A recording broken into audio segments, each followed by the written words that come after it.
كان محمد أبا أحد من رجالكم ولكن رسول الله وخاتم النبيين. اللہ تعالیٰ نے ایک بار میں پارے میں فرمایا کہ انسان بلکہ تمام مخلوقات کا رزق دینے والا میں. تمام مخلوقات کو پالنے والا کون ہے جی؟ اللہ تبارک و تعالیٰ. زندگی اور موت کس کی قبضہ قدرت میں ہے؟ اللہ کے. اسے ہر کسی کے انجام اور ٹھکانے کا معلوم ہے.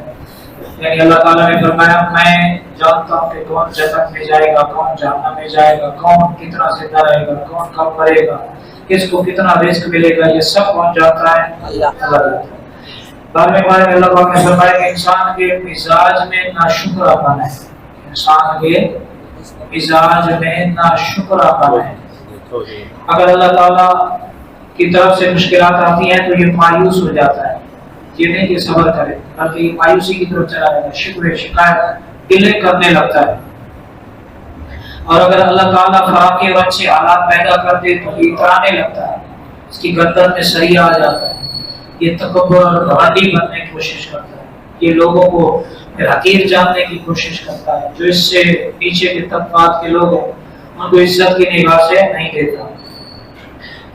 اسی طرح اللہ تعالیٰ نے بارے میں فرمایا کہ قرآن مجید کسی انسان کا کلام ہوتا تو کوئی اب تک اس جیسا کلام بنا کے لا چکا ہوتا. لہٰذا یہ کسی انسان کا کلام نہیں ہے، یہ اللہ رب العالمین کا کلام ہے. اور قیامت تک کوئی بھی ایک آیت بھی اس جیسی بنا کے نہیں لا سکتا.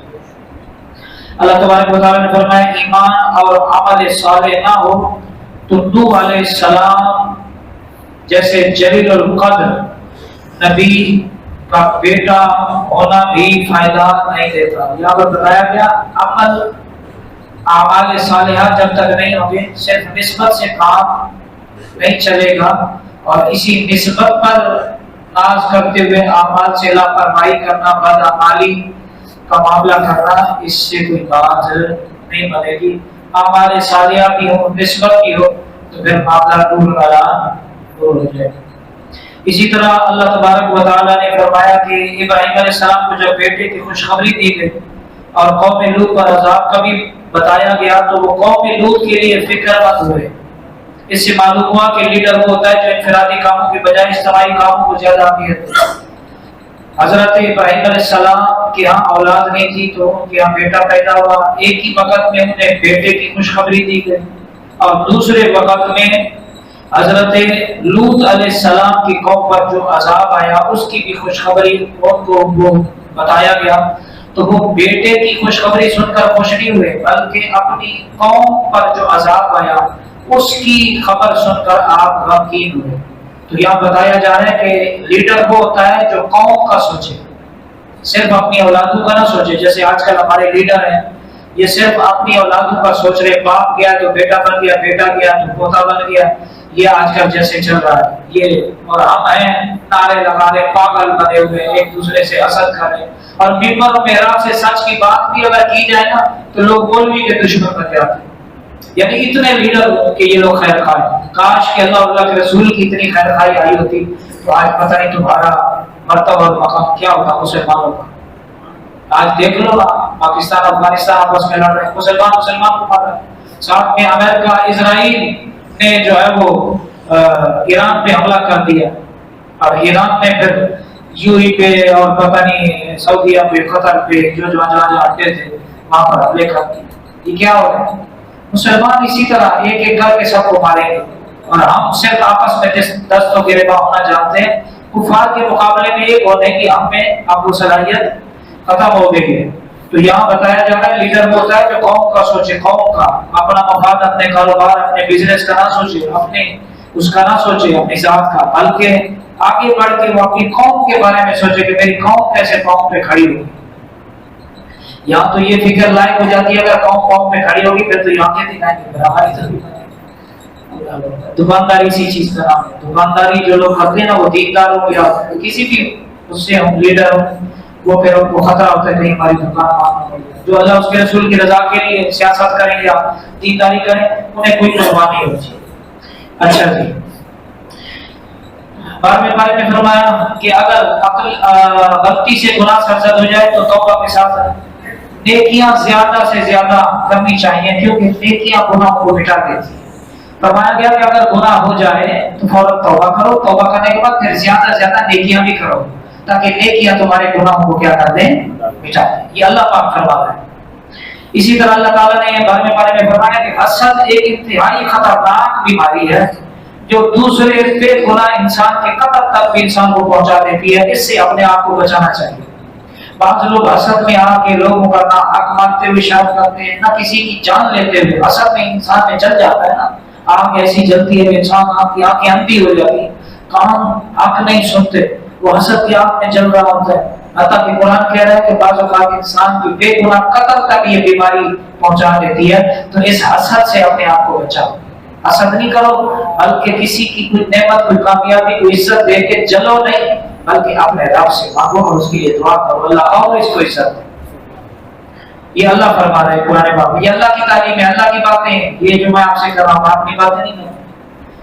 اللہ اکبر۔ اسی طرح 12ویں پارے میں حضرت یوسف علیہ السلام کہ آپ کو بھائی کنویں میں ڈال کر اپنی بے گناہی ثابت کرنے کے لیے رونے لگے، یعنی اپنے باپ حضرت یعقوب علیہ السلام کے سامنے رونے لگے، وہ بھیڑیا لے گیا، قمیص لے گیا، سب کو سارا معاملہ جو آپ نے سنا ہوگا۔ تو یہاں سے یہ پتہ چلا کہ ہر رونے والا اکبر نہیں ہوتا، کبھی آدمی مگر مچھ کی آنسو بھی باہر آتا ہے، بال بھی دبایا ہوتا ہے اور آنسو بھی باہر آتا ہے، اس لیے ہر رونے والے پر یہ نہیں کہا کہ اکبر ہے۔ جیسے اللہ نے قرآن میں مثال دی ہے کہ حضرت یوسف کو کنویں میں ڈال دیا ہے، باپ سے کہہ رہے ہیں وہ تو بھیڑیا لے گیا، یہ دیکھو کمیز ہے اس میں خون لگا ہے اور رو رہے ہیں، تو ہر رونا اکبر نہیں ہے۔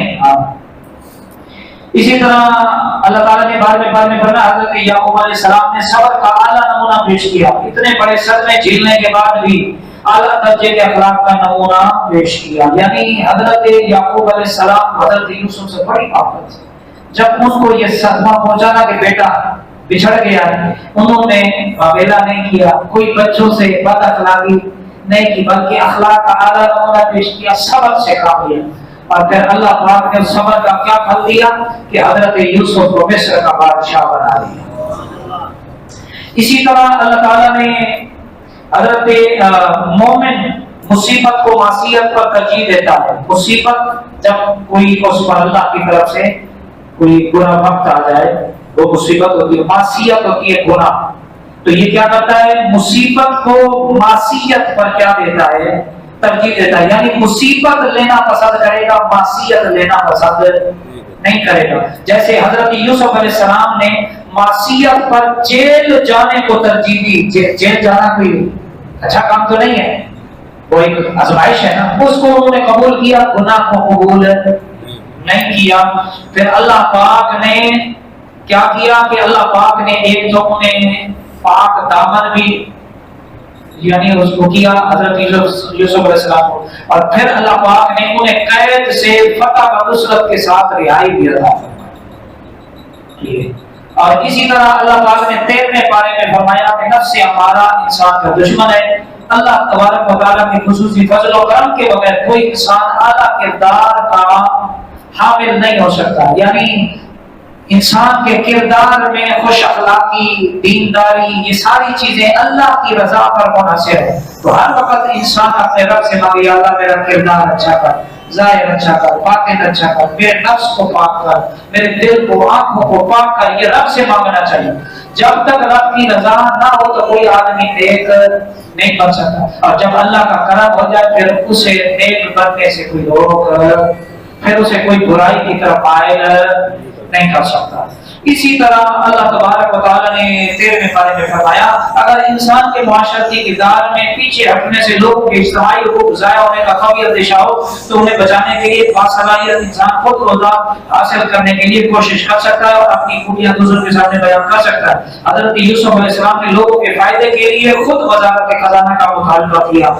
یہاں بتایا جا رہا ہے کہ اگر انسان معاشرتی کردار میں پیچھے ہٹنے سے یعنی کسی ایک آدمی کے پیچھے ہٹنے سے معاشرے والوں کو نقصان پہنچ رہا ہو تو پھر ایسی صورت میں اس کو چاہیے وہ آگے بڑھے اور کوئی عہدہ حاصل کرنے کے لیے اگر اپنی خوبیاں پیش کرے کہ میں یہ بھی کر سکتا ہوں، یہ بھی کر سکتا ہوں، یہ بھی کر سکتا ہوں، تو یہ برا نہیں ہے. ہاں اب عہدہ لینے کی طلب میں، عہدہ لینے کی طلب میں سماجیں کرانا کہ مجھے یہ عہدہ مل جائے، مجھے یہ سیٹ مل جائے، میری یہ سیٹ کوئی نہ چھین کے لے جائے، یہ پکی رہے، یہ چیز بری ہے.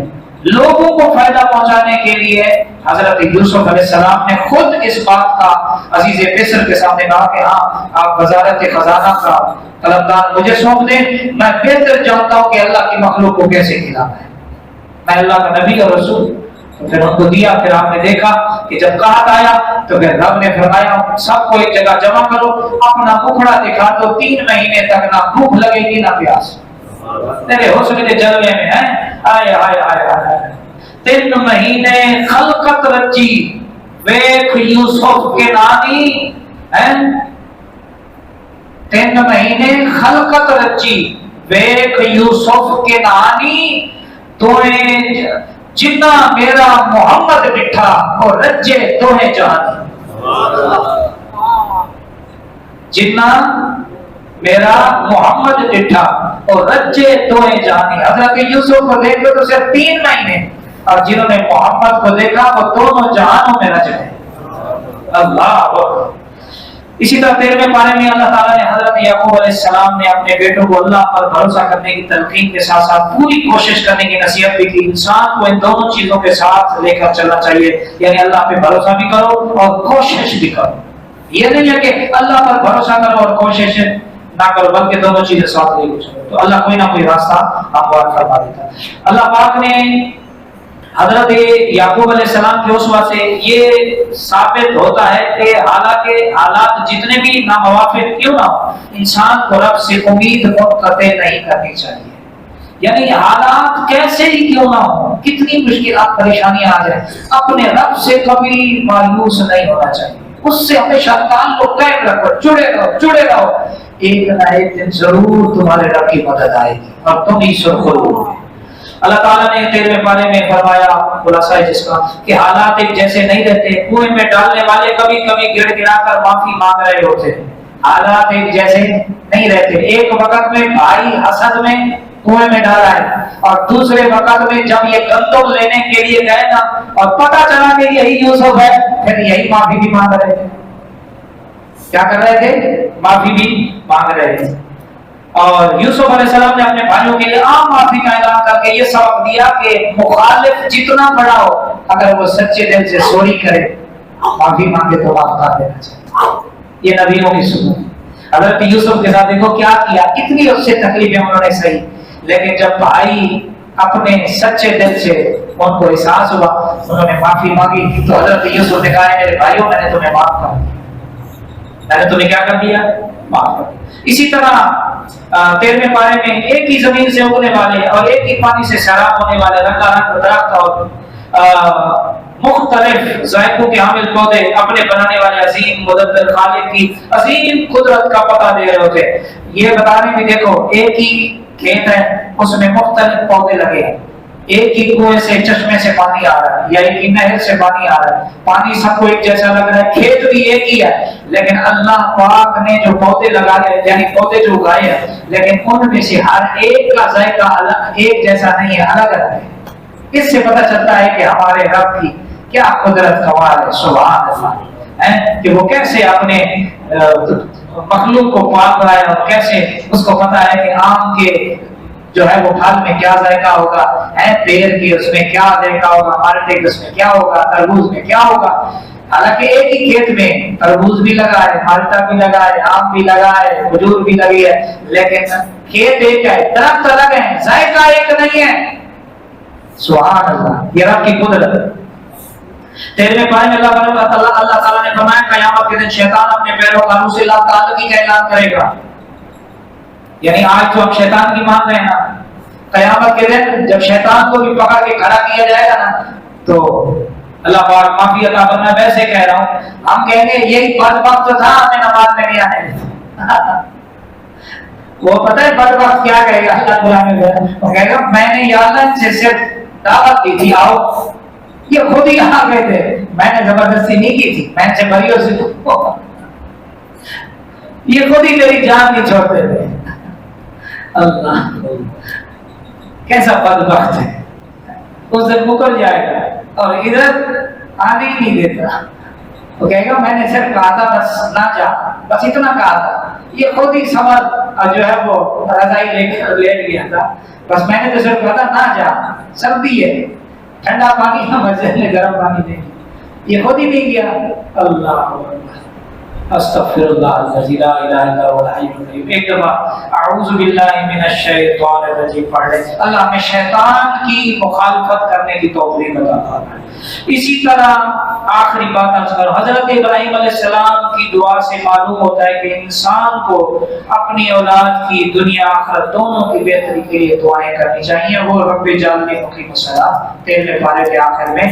تو حضرت ابراہیم علیہ السلام کی دعا سے پتہ کیا چل رہا ہے کہ نبیوں کی سنت ہے کہ بندے کو اپنی دنیا کے لیے بہتری کے لیے، آخرت کی بہتری کے لیے، اپنی اولاد کے نیک صالح نمازی اور اپنی دنیا آخرت کی بہتری کے لیے، تمام مومنین کی مغفرت کے لیے دعا کرنی چاہیے. یہ حضرات انبیاء کرام کی سنت ہے. اللہ کریم کی بارگاہ میں دعا ہے. 12واں 13ویں پارے کا آپ نے خلاصہ سنا. اللہ پاک جو اللہ کی باتیں ہم نے سنی، اللہ عمل کی توفیق عطا فرمائے. پھر دعوت دوں گا کہ یہ تو ہم خلاصہ بیان کر رہے ہیں، ترجمہ آج کل اردو میں قرآن پاک کا مل جاتا ہے. کنز الایمان لے لے، ضیاء القرآن لے لے، کوئی بھی اہل سنت کا ترجمہ کر لے لیں. کوشش کریں کہ روزانہ 1-2 آیتیں پڑھا کریں کہ آپ کے رب نے اس آیت میں کیا فرمایا. کم از کم اتنا تو کریں کہ نماز جو آپ پڑھتے ہیں اسی کو ترجمے کے ساتھ یاد کر لیں. کم از کم نماز میں کھڑے ہو کے اس کے ترجمے میں بھی غور کریں گے تو انشاءاللہ وسوسے نہیں آئیں گے. نماز میں سکون ملے گا کہ میں اپنے رب سے باتیں کر رہا ہوں. یا اللہ کریم آج بار سے مبارک اللہ نے خلاصہ بیان کیا، غلطی کوتاہی معاف فرما، جو بیان ہوا اس کی برکات عطا فرما.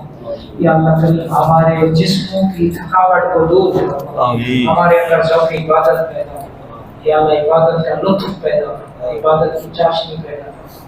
یا اللہ کریم ہمیں لب قیام کی توفیق عطا فرما، سجدوں کی لذت دے. یا اللہ قرآن پاک کو پڑھنے، سمجھنے، عمل کرنے کی توفیق دے. شیطان علوم سے بچا، حسد جیسی بیماریوں سے ہمیں محفوظ کرنا. بچنے کی کوشش کرتے ہیں پھر بھی مبتلا ہو جاتے ہیں، گناہگار ہیں، کمزور ہیں، معافی دے میرے مولا، ہماری مدد کرے گا. شیطان کے مقابلے میں ہمارا مددگار بن میرے مولا، ورنہ یہ بدبخت ہمیں تیرا نافرمان بنا دے گا. یا اللہ ہم تیرا نافرمان نہیں کرنا چاہتے، ہم تیرے فرما بردار کرنا چاہتے ہیں. ہمیں یا اللہ اپنی عبادت کی توفیق دے، اپنی فرما برداری کی توفیق دے. یا اللہ ہمیں اپنے محبوب کا تابعدار فرما بردار و راضی بنا دے. ہمارا ہر لمحہ تیری یاد میں بسر ہو، غفلت معصیت سے بچا لے. یا اللہ گناہوں کی طرف جانے سے بچا، ہدایت کی راہ ہمارے لیے ہموار فرما. دنیا آخرت کی بھلائیاں دے، ہماری اولادوں کو نیک بنا، ان کی بھی دنیا آخرت اچھی فرما. صلی اللہ تعالی علیہ وسلم. السلام علیکم.